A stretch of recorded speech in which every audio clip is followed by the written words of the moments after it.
Eu vou contar hoje a história de Apolo e Daphne. Para quem não pegou o último capítulo, vai na playlist, dá uma olhada.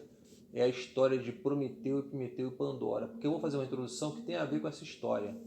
Mas tudo bem, se você não pegou essa história, pode acompanhar que não vai ter nenhum prejuízo. É o seguinte, naquela hora que o Júpiter ficou com raiva do Prometeu, ele cometeu um dilúvio, né? Pegou até ajuda lá do Netuno, para o Netuno fazer terremoto, tsunami, para o Netuno liberar os rios, tudo ficou alagado. Isso formou um lodo em cima da Terra. E esse lodo, ele fez com que a Terra fosse muito fértil. E da Terra começou a emergir coisas boas e coisas más, até que surgiu uma serpente chamada Piton, que era conhecida como terror do povo. E a Piton se refugiou lá nas cavernas do Monte Parnaso, que foi aquele monte que é o único monte que a pontinha saiu para fora da água. Não sei se vocês lembram disso. Apolo mirou sua flecha e matou a serpente com as suas flechadas. Essa arma Apolo só usava para matar pequenos animais, como lebres, cabras, etc. Para comemorar a sua vitória, o que Apolo fez? Ele instituiu os Jogos Píticos, nos quais o vencedor tinha que provar força, rapidez e, no final, ele era coroado com uma grinalda de folhas de faia, porque o loureiro ainda não tinha sido escolhido por Apolo como sua planta predileta. Este é um pequeno prólogo, agora vamos à história de Apolo e Daphne. Daphne foi o primeiro amor de Apolo. Esse amor não surgiu por acaso, ele surgiu por causa do Cupido. Lembra do Cupido, filho de Vênus? É isso aí, do Cupido que causou esse amor de Apolo por Daphne. Um dia o Cupido estava lá brincando com seu arco e flecha, né? E o Apolo lá muito embadecido, né, que tinha matado uma serpente gigante, falou o seguinte: o que você tem a fazer com essas armas na mão, menino insolente? Deixa-las para quem seja digno delas. Você vê a vitória que eu alcancei matando a serpente Piton? Então deixe essa arma para quem é digno delas. Se contente com a sua tocha, criança, e atiça tua chama, mas não se atreva a intrometer-se com a minha. O filho de Vênus ouviu esse sermão do Apolo, não gostou e retrucou: Apolo, suas armas podem ferir as pessoas, mas a minha vai te ferir com certeza. E assim dizendo, o Cupido pôs de pé numa rocha do Parnaso e tirou da aljava duas flechas diferentes. O Cupido tirou duas flechas diferentes. Uma tinha ponta pontiaguda e era de ouro. A outra era de chumbo e tinha ponta arredondada. O que acontece foi o seguinte: o Cupido mirou a flecha de chumbo com ponta arredondada na Daphne e mirou a flecha de ouro pontiaguda em Apolo. A flecha de chumbo na Daphne fez com que a Daphne sentisse horror ao amor. E a flecha de chumbo no Apolo fez com que ele imediatamente sentisse o quê? Uma paixão violentíssima pela Daphne. Foi aí que ele atingiu no coração do Apolo, hein? Tem essa, hein? Esqueci de falar para vocês. Atingiu uma flecha no coração, não podia ser em outro lugar, né? Tinha que ser no coração do Apolo. Sem demora, o Apolo foi tomado por um amor impressionante. Eu acho que era uma paixão, não era amor, era uma paixão. Porém, como os gregos chamavam o amor de Eros, esse amor para eles pode ser o desejo, né? A paixão, né? Mas tudo bem, aqui está escrito amor, né? O português escreve amor, não tem diferença entre um Eros e filia, então não tem muito o que falar, o esclarecimento feito sobre isso aí mesmo. O que acontece? A Daphne, o prazer dela não era o amor, mas sim em ficar caminhando pelos bosques, em fazer caças. Muitas pessoas, muitos homens a procuravam e ela recusava todos, ficava só passeando pelos bosques, né? Ela não queria nem saber de homem depois que ela foi flechada, não queria nem saber de homem. O pai dela disse muitas vezes o seguinte para ela, para Daphne: filha, você deve me dar um genro, eu quero netos também. E aí, temendo o casamento como um crime, com as belas faces coradas, a Dáfne se virou para o pai e falou o seguinte: me conceda essa graça, meu pai, faça com que eu não me case jamais. E aí ela já bateu o martelo na família e já disse que não é casar. Criou um rebuliço total na família.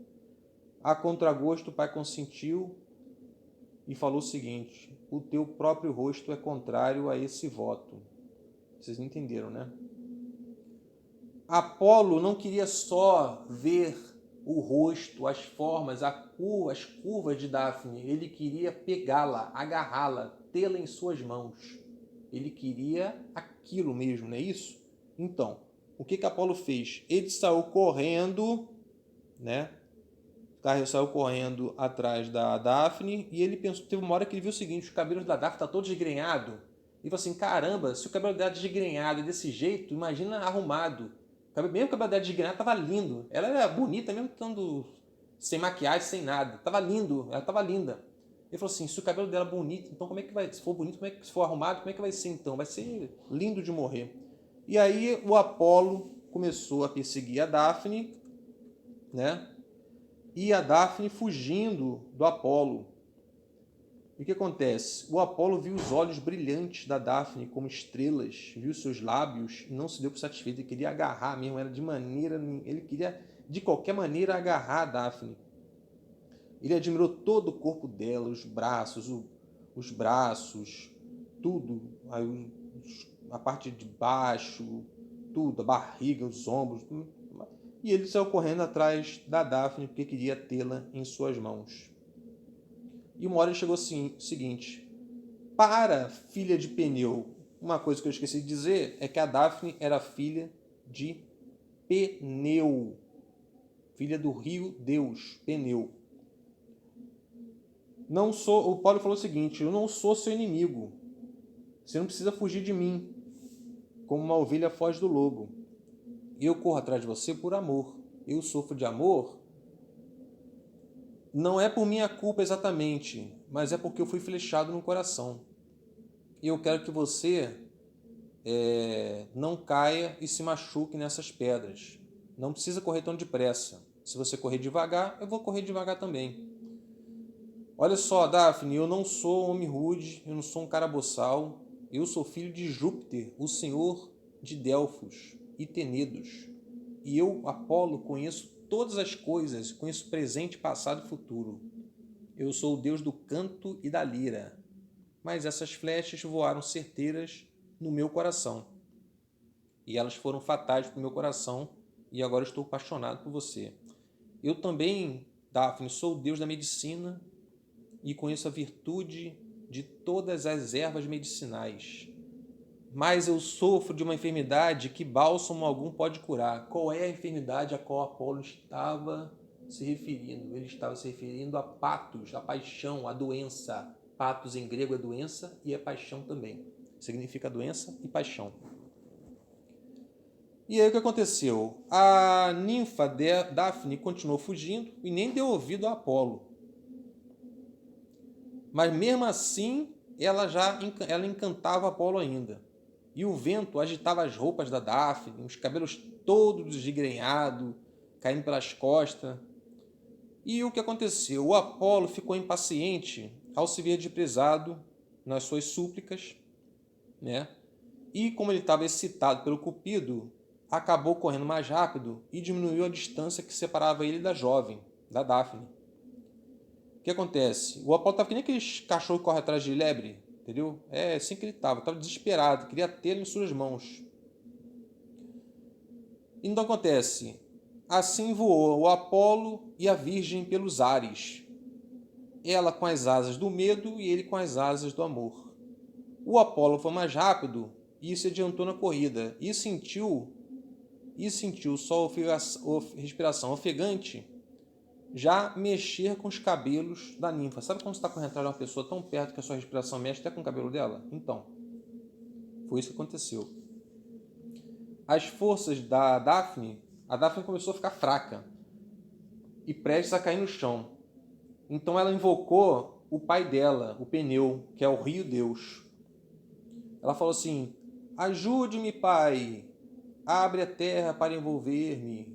ou muda minhas formas que me têm sido tão fatais. Mal ela pronunciou essas palavras, e ela começou a ficar tonta nos seus membros fracos, seu peito começou a se revestir de uma leve casca, seus cabelos se transformaram em folhas e seus braços se transformaram em galhos.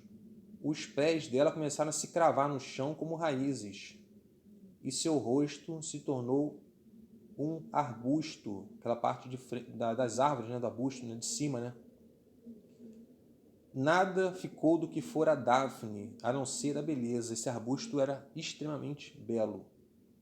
O Apolo, vendo isso, agora sim, né? Ele ficou aliviado. Se abraçou totalmente a árvore e beijou o caule da árvore, a madeira da árvore, não queria nem saber, né? Foi aí que aconteceu o seguinte. O Apolo disse o seguinte: já que não pode ser minha esposa, será minha planta preferida. Eu vou usar suas folhas como coroa e com elas enfeitarei minha lira e minha aljava. Quando os grandes conquistadores romanos caminharem para o Capitólio, à frente dos cortejos triunfais, será usada como coroa para as minhas frontes. E foi isso que aconteceu. Não parecerá estranho, sem dúvida, que Apolo fosse um deus tanto da música quanto da poesia? É estranho, né? Ele era um deus da música e também da poesia. Essa foi a historinha do deus Apolo, que era tão apaixonado por uma virgem chamada Daphne, e ela, ao rogar ao seu pai Peneu, que é o rio Deus, ele acabou a transformando numa bela e frondosa árvore, a qual Apolo também se apaixonou e Apolo agarrou. Apolo tinha a árvore como se fosse a própria Daphne. Essa é a história de Apolo. A paixão dele continuou mesmo com a pessoa se transformando em outra coisa. Talvez essa seja a lição de moral dessa historinha. Eu desconfio que toda historinha grega tem uma lição de moral no fundo. Ou então a gente pode descobrir uma e inventar uma. Eu descobri essa, inventei essa, né? O amor persiste mesmo que a pessoa se modifique. É isso aí, pessoal. Até a próxima. Obrigado pela visita.